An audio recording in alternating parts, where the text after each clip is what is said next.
మీరు ఇంకా యేసయ్యని ఆరాధిస్తున్నారు. దేవునికి స్తోత్రం కలుగును గాక. చాలా బాధపడ్డారు, చాలా గాయాలు పొందారు, వేదన పడ్డారు. You are still the worshipper of Jesus.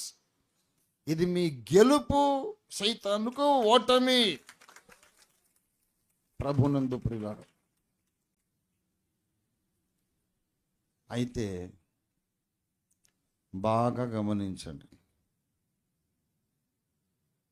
నేను అనుభవించింది నేను చెప్తున్నాను. నేను మీ గురువుని. ఇప్పుడు వాడు గురువు ఉన్నాడు, అందరికి ఆలు దిద్దిస్తున్నాడు. ఈ గురువు కూడా ఒకప్పుడు ఇంకో గురువు దగ్గర ఆలు దిద్దినాడు కదా. పుట్టకాన్ని చదువు వచ్చేసిందా? అలాగే నేను మీకు చెప్పే పాఠాలు నేను నేర్చుకున్న పాఠాలు. మొట్టమొదట మీ హృదయము, మీ మనస్సు మీద వాడు ఆలోచన కేంద్రం ఉందే, అక్కడ దాడి చేస్తాడు. Please listen to me. అర్థం చేసుకోండి. మీ మనస్సు మీద వాడు దాడి చేస్తాడు. మీరు నిద్రపోయినప్పుడు, కలలు దర్శనాలు అనే పుస్తకంలో చెప్పాను, మీరు నిద్రపోయినప్పుడు మీరు స్పృహ లేకుండా ఉంటారు. మిమ్మల్ని మీరు కాపాడుకునే జాగ్రత్త మీకు ఉండదు. కాబట్టి మీ మైండ్ అదృశ్య ప్రపంచానికి అందుబాటులోకి వస్తుంది. మీ మనస్సు ఇన్విజిబుల్ వరల్డ్కి, ఆత్మల లోకానికి అందుబాటులోకి వస్తుంది. దేవుడు కూడా అప్పుడు మీ మనస్సును టచ్ చేసి స్వప్న దర్శనాలు ఇస్తాడు. అలాగా యోసేపుకి ఇచ్చాడు, తర్వాత దానియేలు కూడా ఇచ్చాడు.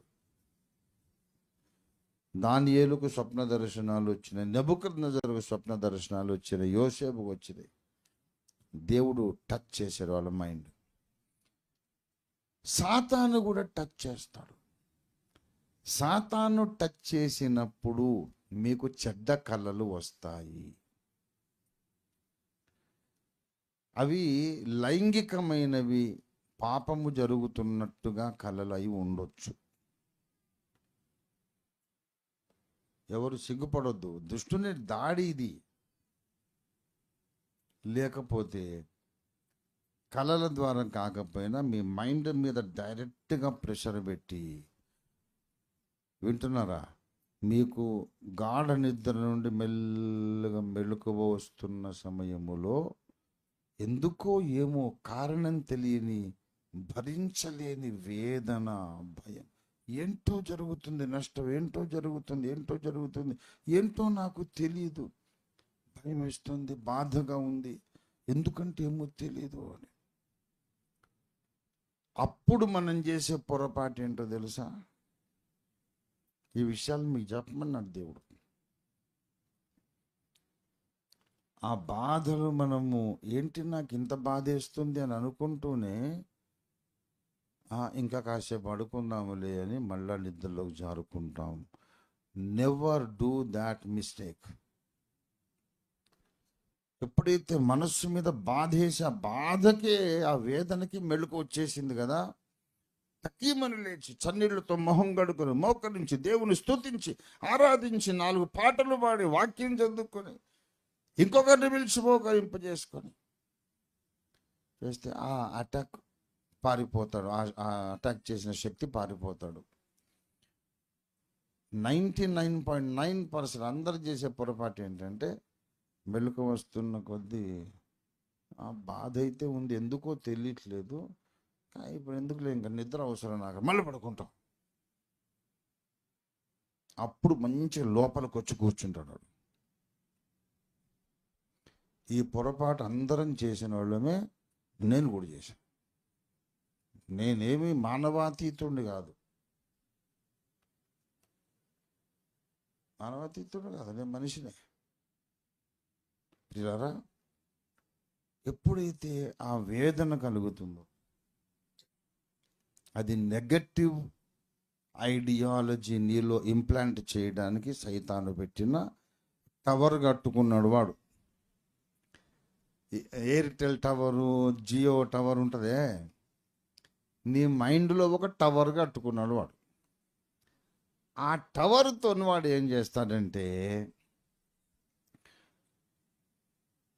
ఈ లైఫ్ నాకు వద్దు, నేను బ్రతికి లాభం లేదు, నేను చచ్చిపోవడమే మంచిది, గత్యంతరము లేదు, చావే నాకు మంచి పరిష్కారం, ఇంకో పరిష్కారం లేదు అనే డెసిషన్కు నువ్వు రావడానికి క్రమబద్ధంగా వాడు నిరూపణ కార్యం చేస్తాడు. ఇందులో వాడు ఎక్స్పర్ట్.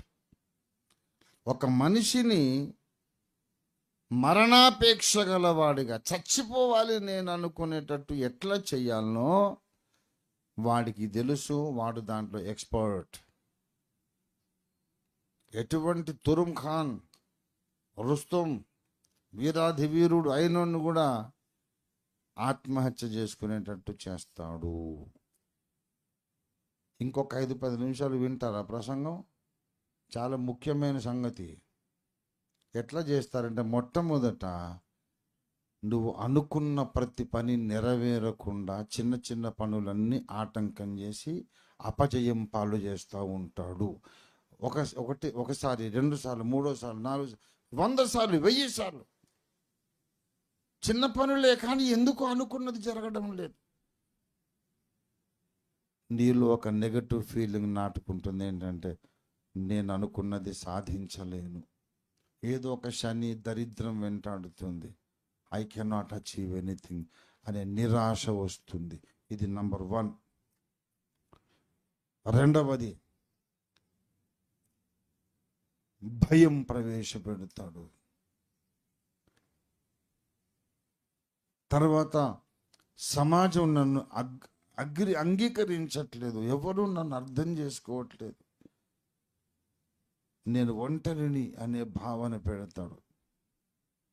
నేను